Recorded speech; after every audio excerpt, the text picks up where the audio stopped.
When we are in a stationary car that moves rapidly to gain speed, we get pushed back against our seat. And when brakes are applied, we get pushed ahead. Or when we take a sharp right turn, we're pushed towards the left. These are all situations where we are accelerating.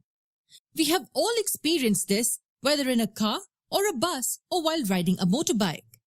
Simply put, when velocity changes, we have acceleration. I still haven't defined what acceleration is.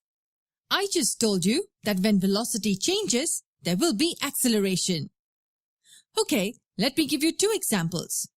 In the first one, a car is traveling in a straight line at a constant speed of 80 kilometers an hour. And in the second one, a plane is traveling in a straight line at a constant speed of 1000 kilometers an hour. In which case do you think acceleration is involved?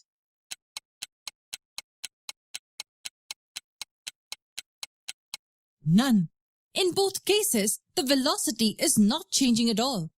Hence, there will be no acceleration in either of the cases. Most people relate acceleration to high speed, and that's clearly not true. Acceleration will only exist when there is change in velocity. Do you remember what velocity is? It's speed with direction, and it's hence a vector quantity. Why is this important? Let's say a body moves from rest and reaches a velocity of 20 kilometers an hour in 5 seconds. Will acceleration be involved here? Yes, because the velocity is changing. It was 0 initially, and at the end of 5 seconds, it's 20 kilometers per hour. In another scenario, assume that a body is moving at 30 kilometers an hour, and then it moves right at 30 kilometers an hour, and continues traveling at the same speed of 30 kilometers per hour.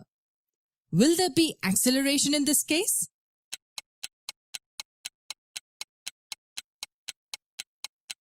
The answer is yes. As the direction is changing, the velocity will also change. The only thing constant in this example is speed, but the velocity changes as the direction changes.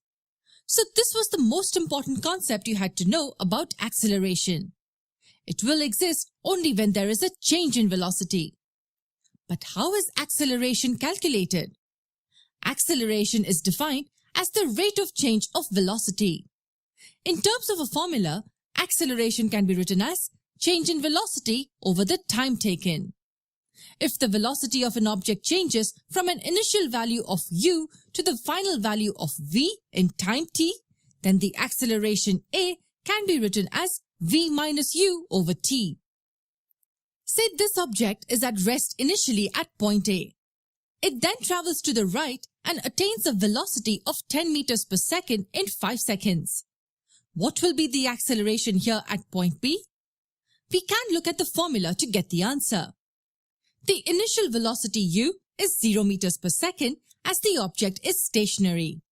The final velocity v is 10 meters per second and the time taken t is 5 seconds. Hence, the acceleration a will equal 10 meters per second minus 0 meters per second divided by 5 seconds. So this will equal 10 meters per second divided by 5 seconds. 10 divided by 5 is 2. Wait, hold on. What will be the units of acceleration? We should get a hint by looking at this.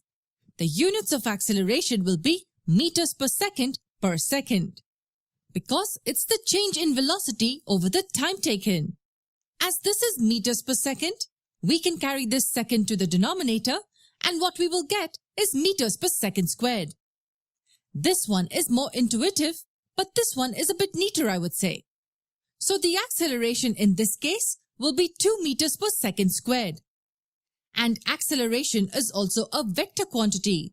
Here, acceleration and velocity are in the same direction.